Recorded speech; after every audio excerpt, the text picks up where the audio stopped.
woman at the toll plaza was the first person I ever let die. I should tell you how I got there. I should explain that I'm not a monster, that there were reasons, that the choices I made were the only ones left. But I'm not sure that's true anymore. What I am sure of is this: if you ever find yourself on the night roads outside of Harlan County, Kentucky, and someone asks you for help, you give it freely. You give it once, and you never, ever give it to the same face again. No matter what that face is doing, no matter what sound is coming out of its mouth.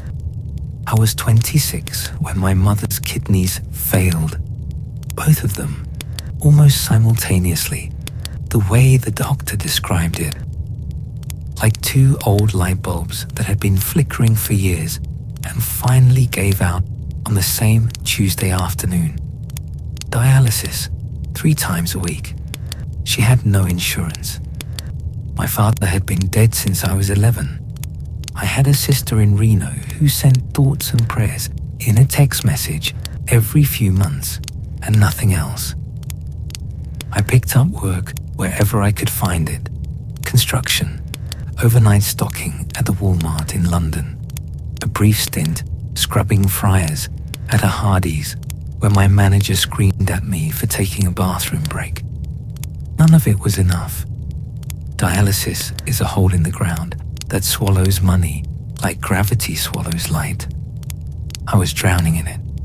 Then in October, a man I'd worked a roofing job with, a guy named Dale Lusk, told me about a county contract, emergency roadside assistance he called it, nights only. The pay was absurd, $2,800 a week, cash, no taxes, no W-2. All I had to do was drive a designated stretch of Route 421 between Harlan and the Virginia border, 11 p.m.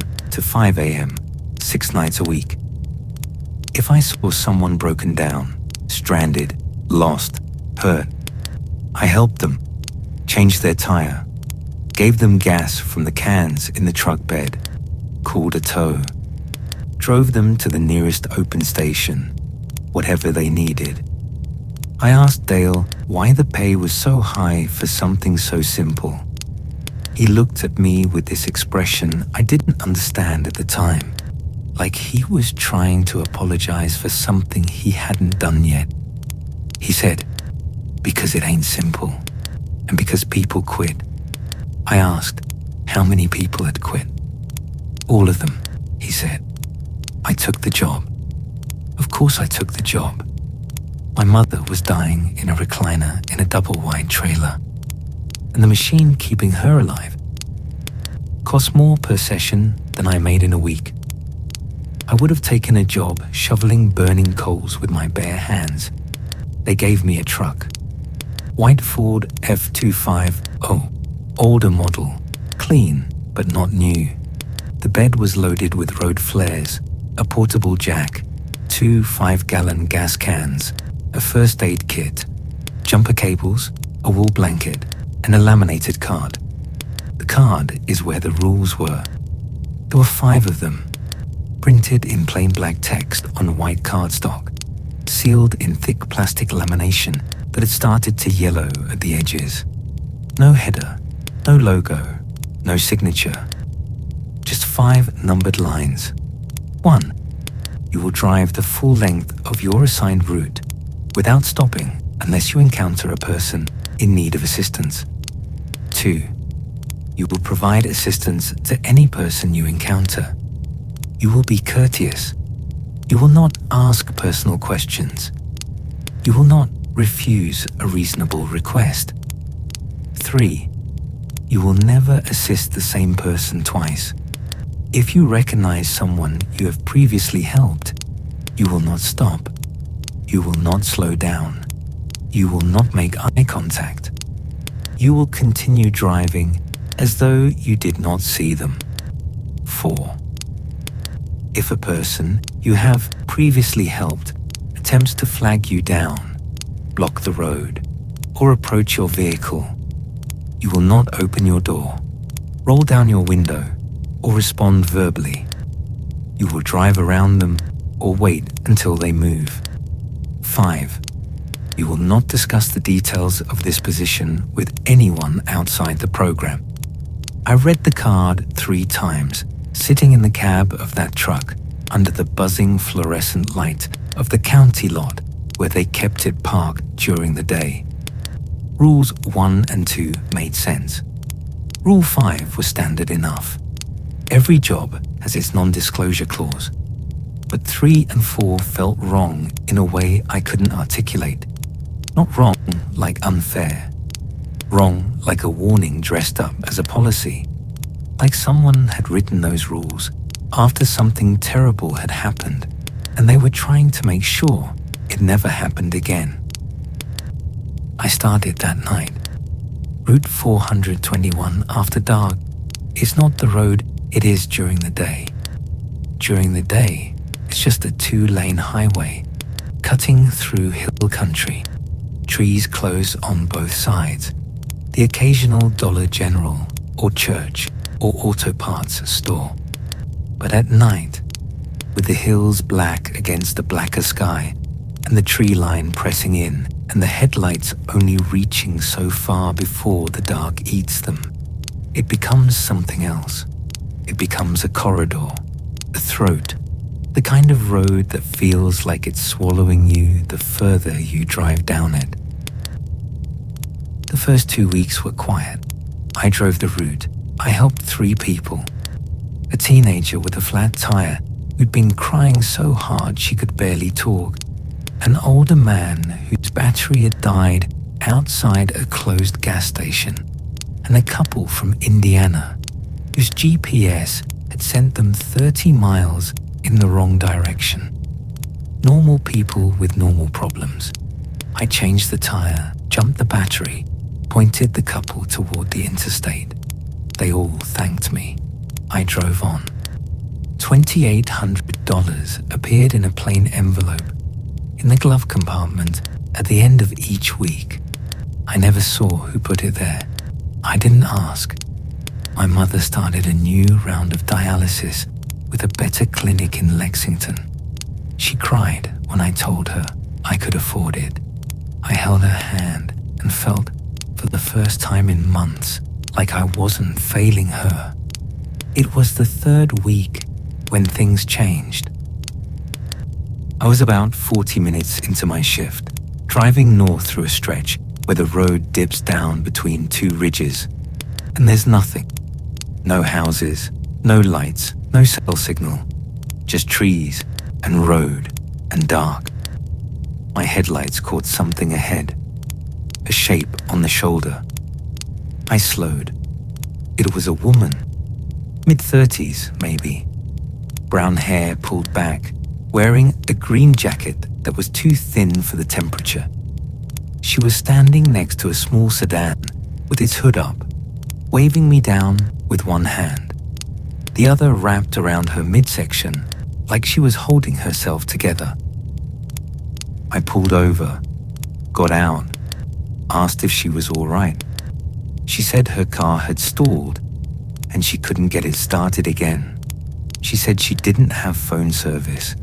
She said she'd been standing there for almost an hour and I was the first vehicle she'd seen. Her voice was steady, but her eyes kept darting to the tree line behind her. Quick little glances, like she was checking for something. I looked at the engine. Fuel pump, I thought. Nothing I could fix roadside. I told her I could drive her to the pilot station about 12 miles south. She hesitated. Then she nodded. She got in the passenger seat. She smelled like cold air and something faintly sweet, like overripe fruit. We drove in silence for a few minutes. Then she said, "You're the roadman." I said, "Excuse me." "The roadman. The one they send out at night to help." I told her I did roadside assistance, yes. She looked at me with an expression I still think about. It wasn't gratitude. It wasn't fear. It was something closer to recognition. like she'd been expecting me specifically. "You're new," she said. I didn't answer that. I drove her to the pilot. She got out, thanked me, and walked inside. In my rearview mirror, I watched her push through the glass door and disappear into the fluorescent brightness of the station, and I felt a small, strange pulse of unease that I couldn't explain. Like I'd just completed the first move in a game I didn't know I was playing. 4 nights later, I saw her again. Same stretch of road, same dip between the ridges, same sedan, hood up, same green jacket. She was standing in the exact same spot, waving me down with the same hand, the other arm wrapped around her middle. My foot came off the gas. The truck began to slow, and then the laminated card flashed in my mind. Rule 3, stark and absolute. You will never assist the same person twice. If you recognize someone you have previously helped, you will not stop. I recognize her. There was no question.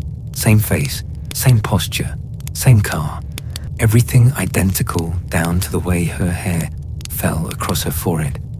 My hands tightened on the wheel. Every instinct I had told me to pull over. She was a woman alone on a dark road in the middle of nowhere. What kind of person drives past that?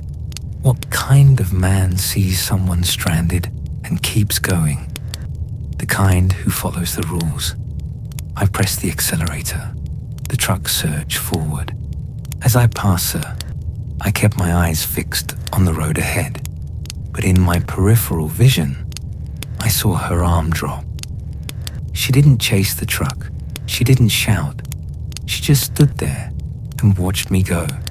And the last thing I glimpsed before the darkness swallowed her was that she was smiling.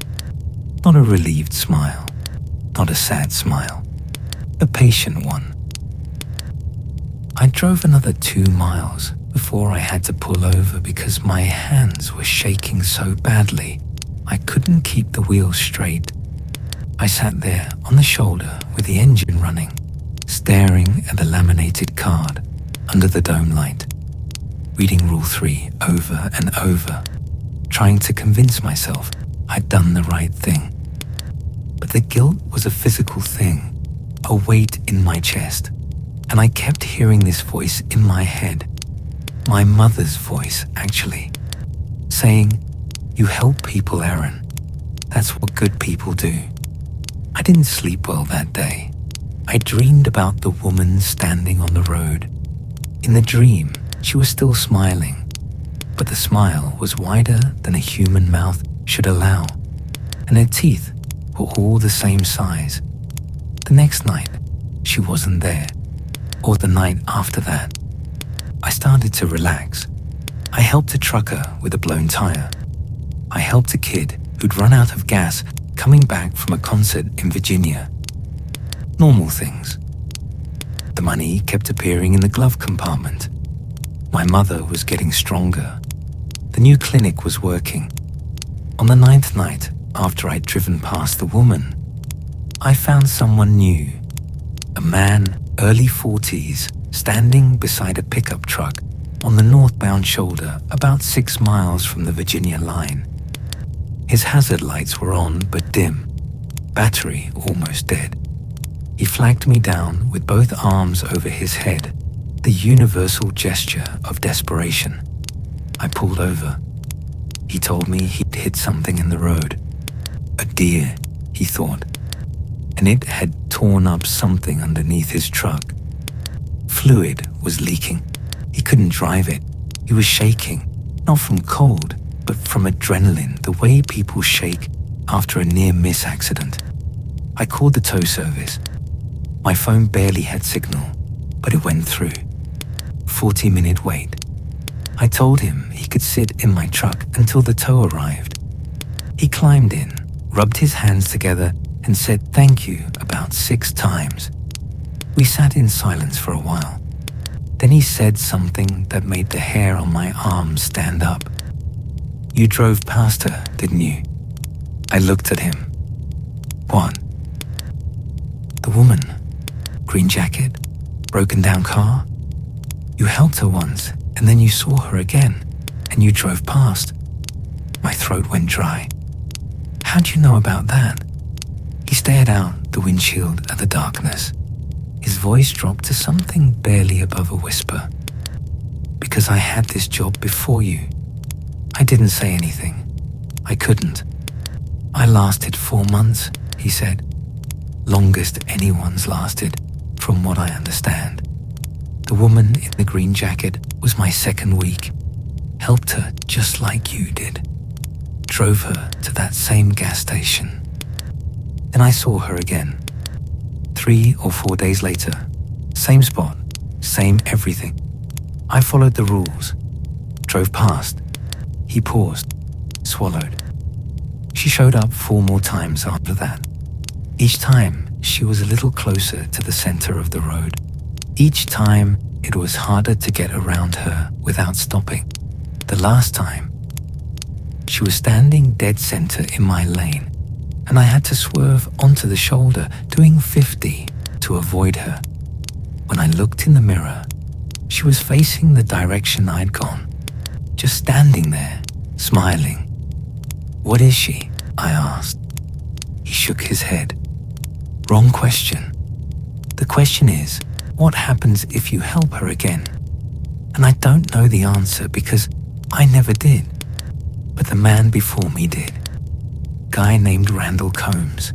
He told me about it before he left. Said he helped a man. Not the woman, a different one. Twice. Said the second time, the person got in his truck and wouldn't get out.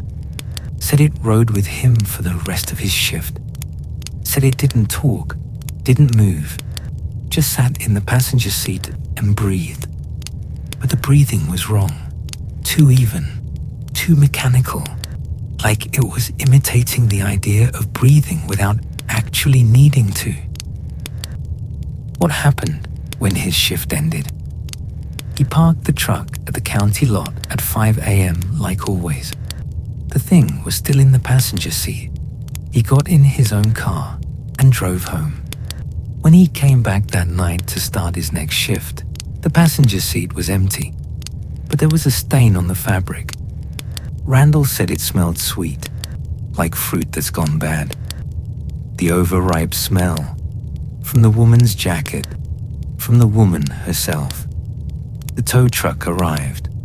The man got out without another word, walked to the tow driver, and they loaded his pickup.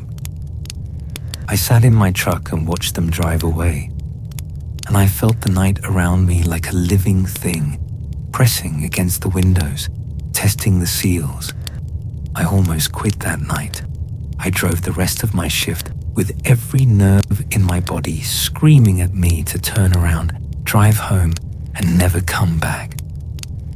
But then I thought about my mother, about the clinic, about the dialysis machine humming 3 times a week, pulling poison from her blood, keeping her alive. I thought about the envelope in the glove compartment and what it meant, and what would happen if it stopped appearing. I kept driving. Over the next several weeks, I developed a system. I memorized every face I helped.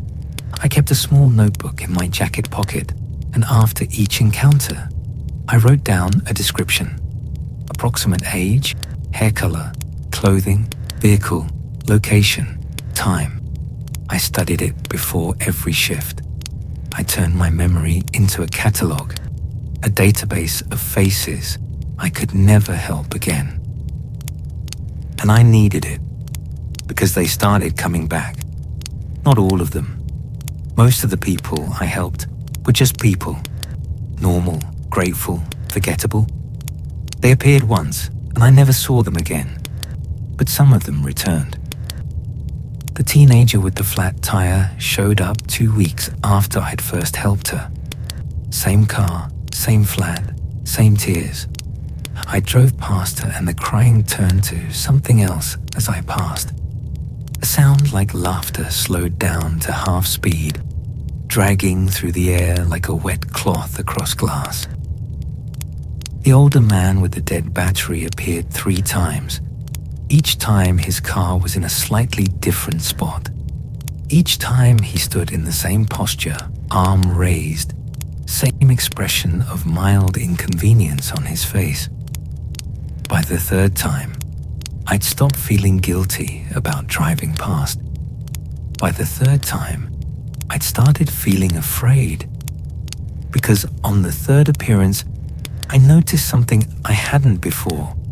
He was wearing the exact same clothes, not similar clothes, the same clothes, the same stain on his left cuff, the same crease in his collar, like a photograph someone had printed and placed on the roadside. I started paying closer attention to the people I helped for the first time, looking for details that were wrong. And I found them sometimes. Small things. A man whose pupils didn't dilate when I shone my flashlight at his face. A woman whose breath produced no fog in 30-degree air. A teenager who thanked me and, as he walked away toward the gas station, cast a shadow that moved half a second too late, like it was following him instead of being attached to him. I helped them anyway, because that was rule 2. You will provide assistance to any person you encounter. You will not refuse a reasonable request. The rules didn't say I had to trust them. They didn't say I had to believe they were human. They just said I had to help them once. Only once. 3 months in, something changed. The appearances increased. Not just the old faces returning, but new ones. More of them, sometimes 2 or 3 in a single shift. And they were different now. More specific, more personal. I helped a man in early December who was sitting on the guardrail near milepost 18. No vehicle in sight. Just sitting in the cold with his hands between his knees. When I stopped and asked if he needed help, he looked up at me and I felt the ground shift beneath my feet. He looked like my father. Not exactly. The nose was different. The build was heavier. But the eyes were my father's eyes.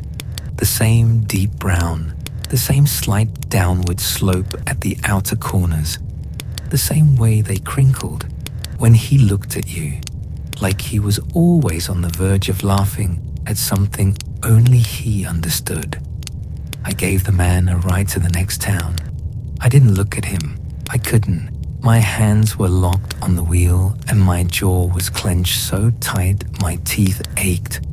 And the whole time I could feel him looking at me from the passenger seat with those eyes, those stolen eyes. And when he got out, he said, "Thank you, son." And I nearly bit through my own tongue. I wrote his description in the notebook. Heavy build, brown eyes, father's eyes. Milepost 18, 1:47 a.m. 4 nights later, he was there again. Same guardrail, same posture, same eyes. I drove past at 70 miles an hour. In the rearview mirror, he stood up and watched me go. He didn't smile. He just watched. And the look on his face was something I can only describe as disappointed. The way my father used to look at me when I'd done something that let him down. I had to pull over, not because of the rules, because I was crying so hard I couldn't see the road. That was the night I understood what the rules were really for. They weren't protecting me from something out there. They were protecting me from myself, from the part of me that would always stop, always help, always open the door. Because that's what good people do.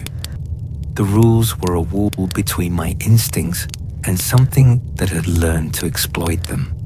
Something that knew exactly which face to wear, exactly which voice to use, exactly which wound to press.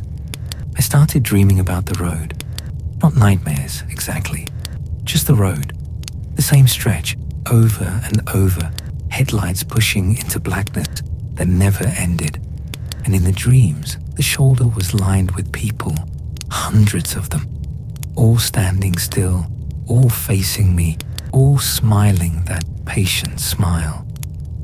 And I knew, with the absolute certainty that only exists in dreams, that every single one of them was someone I had helped before. In January, I helped a woman who flagged me down near the county line. She was standing beside a minivan with a car seat visible through the rear window. She told me she'd gotten a flat. She didn't know how to change a tire. She was calm, almost eerily calm, but her story checked out. The rear driver's side tire was shredded, and there was a spare in the back. I changed the tire. It took about 15 minutes. While I worked, she stood behind me and talked. She talked about her daughter, about how her daughter was 3 years old and loved horses and had just learned to count to 20. She talked about how her daughter was sleeping in the car seat right now, and she didn't want to wake her. She talked, and her voice was warm and human and completely ordinary. And the whole time, I was fighting the urge to look in the car seat. I didn't look. I finished the tire, told her she was good to go, and walked back to my truck. As I pulled away, I glanced in the rearview mirror. The minivan's interior light had come on. The car seat was empty. My skin went cold, not because the car seat was empty. Maybe the woman had been lying. Maybe she was confused. Maybe there was an explanation. My skin went cold because I realized I hadn't heard a child. Not once. No breathing, no shifting, no small sounds of a 3-year-old asleep in a car seat on a cold night.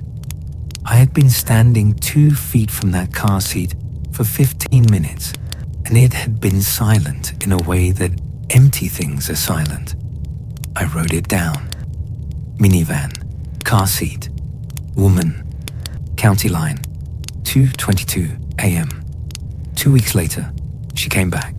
Same minivan, same spot, same flat tire, same story about her daughter. I was already past her before she finished raising her arm. But this time, as I checked my mirror, I saw that the car seat wasn't empty. There was something in it. I couldn't make out details at that distance, in that light. Just a shape, small, dark, wrong in the way that a thing is wrong when it's almost the right shape but not quite. Like a drawing of a child made by someone who had never actually seen one. I didn't slow down. I didn't go back. But I thought about that shape in the car seat for the rest of the night, and for many nights after, and I think about it now, and I will think about it until I die. It was February when the rules broke. I was on the southbound leg of my route, about 2 a.m., moving through a section where the road curves along a frozen creek. The night was clear and brutal, 12 degrees, the kind of cold that turns the air into glass. My headlights swept around a curve and I saw a figure in the road. Not on the shoulder, in the road, standing dead center in my lane. I braked hard. The truck's rear end swung slightly on a patch of ice before the tires caught. I stopped about 40 feet from the figure. It was the woman in the green jacket. She was standing perfectly still. Her arms were at her sides.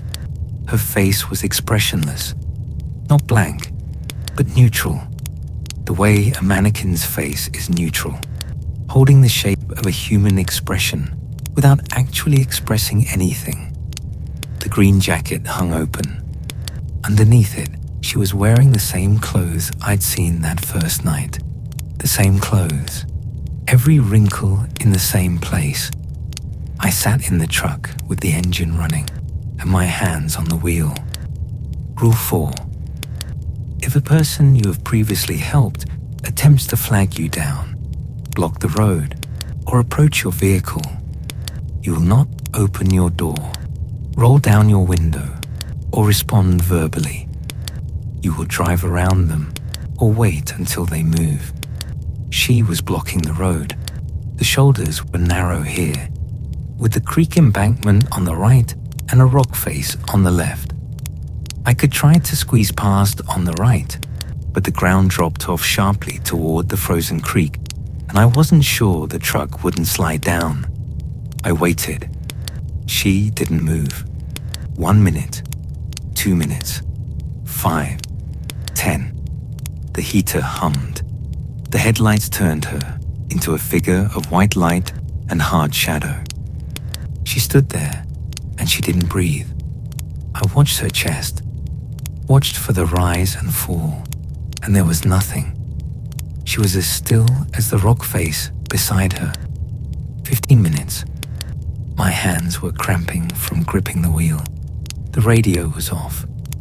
The only sound was the engine and the heater and my own breathing, which had become shallow and fast without me noticing. Then she took a step forward. Just one step. Her right foot slid forward about 12 inches, her body following in a single smooth motion that didn't look like walking. It looked like she'd been picked up and placed one step closer, like someone had dragged a chess piece forward on a board. My foot found the accelerator. I couldn't wait anymore. I couldn't sit there and watch her slide toward me one uncanny step at a time. I yanked the wheel right and hit the gas. The truck lurched onto the shoulder. The right tires dropped off the asphalt and onto frozen gravel. The embankment slowed down toward the creek, and I felt the truck tilt, the center of gravity shifting, and for one terrible second I thought I was going to roll. But the left tires held the road edge, and the truck scraped past her with maybe 2 feet of clearance. As I passed, she turned her head to follow me. Not her body, just her head. It rotated on her neck with the smooth, mechanical precision of a surveillance camera, tracking me as I went by. And her eyes, God, her eyes, they were flat, not dead, not empty, flat, like painted eyes, like the idea of eyes placed in sockets that had never been designed for seeing. I fishtailed back onto the road and floored it. In the mirror, she was already facing forward again, standing in the lane, perfectly still, as though I had never been there at all. I made it another 4 miles before I had to stop. I was hyperventilating. My vision was graying at the edges. I pulled onto a wide shoulder near a trailhead parking lot and killed the headlights and sat in the dark, breathing, trying to remember how to breathe normally, trying to remember that I was a man in a truck and not a small animal trapped in a box. My phone buzzed. I looked at it. One new text from an unknown number. It said, "Thank you for following the rules." I stared at that message for a long time. Then I looked at the passenger seat. There was a new envelope there. I hadn't noticed it before. I was certain it hadn't been there when I had started my shift. Inside was the usual cash, $2,800, and a second laminated card. This one had a single line of text. Rule 6, do not return to milepost 31 for the remainder of the month. Milepost 31, the curve by the frozen creek, where the woman had been standing. I obeyed. For the rest of February, I turned around at milepost 30 and drove the southbound route in reverse. No one told me to. No one called. The text from the unknown number never appeared again. But the money kept coming, and my mother kept getting her dialysis, and I kept driving the road. In March, I started seeing them during the day. Not on Route 421, in town, at the grocery store, in the parking lot of my mother's clinic. Just for a second, just at the edge of my vision, a face I recognized from the road, standing among the living, watching me with that patient, flat expression. When I turned to look directly, they were gone, or they were someone else, or they had never been there at all. I couldn't tell anymore. That was the worst part. Not the fear, not the things on the road, not the woman or the man with my father's eyes or the empty car seat. The worst part was that I could no longer trust my own perception. I'd see a stranger at a gas station and freeze, scanning their face, checking my mental catalogue, wondering if they were someone I'd helped, wondering if they were one of the things wearing a person's shape, wondering if there was even a difference anymore. I stopped sleeping more than 2 or 3 hours at a stretch. I lost weight. My mother noticed. She asked me what was wrong, and I told her I was tired from work, and she looked at me with my father's eyes, my real father's eyes, and I had to leave the room because I couldn't look at them without seeing that thing on the guardrail, wearing them like a borrowed coat. I lasted 5 months. That's one more than the man before me. I don't know if that matters. The last night was in late March. A warm night, the first real warmth of the year. The kind of night where the mountains exhale and the air smells like mud and new growth. I was driving northbound just past 1 a.m. and I came around a bend to find a car pulled off the road with its interior light on. I slowed. A man was sitting in the driver's seat with the door open, his feet on the ground. As my headlights washed over him, he raised a hand. Not waving, just raising it. A slow, tired gesture. I pulled over. I got out. I walked up to the car. The man was maybe 60, thin, pale. He was wearing a hospital bracelet on his left wrist. His eyes were red-rimmed and wet, and when he spoke, his voice cracked like old leather. "I'm lost," he said. "I'm trying to get to Harlan ARH. My wife is there. They said she doesn't have long. Harlan ARH, the hospital, where my mother had been before I found the better clinic. I knew the way by heart." "I can lead you there," I said. "Follow my truck. It's about 20 minutes south." He shook his head. "I can't drive. My hands." He held them up. They were trembling violently. The kind of tremor that comes from medication or illness or grief so large it takes over the body. I pulled over because I couldn't hold the wheel. "Can you drive me?" I looked at his face. I checked my catalogue. I had never seen him before. He was new. I drove him to Harlan ARH. He sat in the passenger seat and he cried quietly the whole way, and I let him. When we pulled up to the emergency entrance, he grabbed my hand and squeezed it and said, "God bless you." And he got out and walked through the sliding doors, and I watched him go, and I felt something I hadn't felt in months. I felt human. That was the first time. The second time was 4 nights later. Same bend, same car, same interior light, same man, same hospital bracelet, same trembling hands, same words. "I'm lost. I'm trying to get to Harlan ARH. My wife is there." I was already out of my truck when I recognized him. Every system in my body locked up. I stood there in the warm March air with the smell of mud and new green things around me, and I looked at this man, this shaking, weeping, terrified man trying to get to his dying wife, and I knew what I was supposed to do. I was supposed to get back in my truck. I was supposed to drive away. I was supposed to leave him there on the side of the road in the dark, alone and lost and unable to drive because I had helped him before and the rules said I could never help the same person twice. He looked up at me.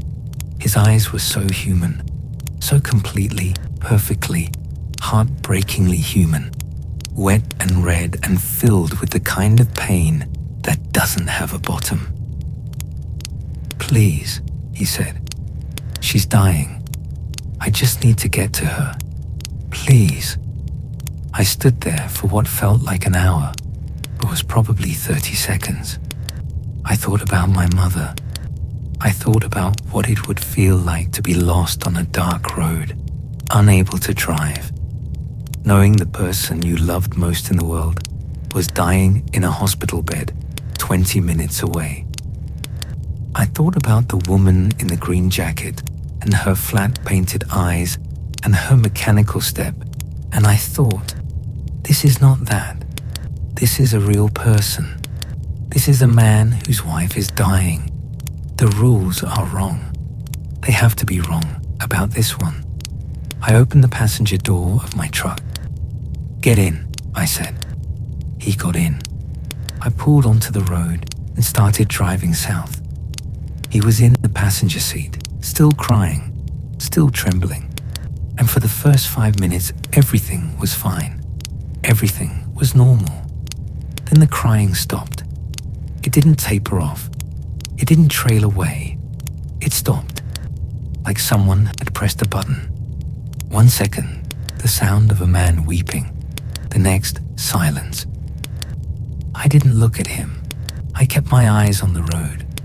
My hands were at 10 and 2, and my knuckles were white, and I could feel him in the seat beside me. Feel his presence. Feel the weight of him. Feel the air displacement of a body in a confined space. But I couldn't hear him breathing. The sweetness hit me then. That smell. Overripe fruit. Cloying, thick, coating the inside of my nose, the back of my throat. The same smell from the woman in the green jacket 6 months ago. The same smell Randall Combs had found on his passenger seat. I didn't look. I drove.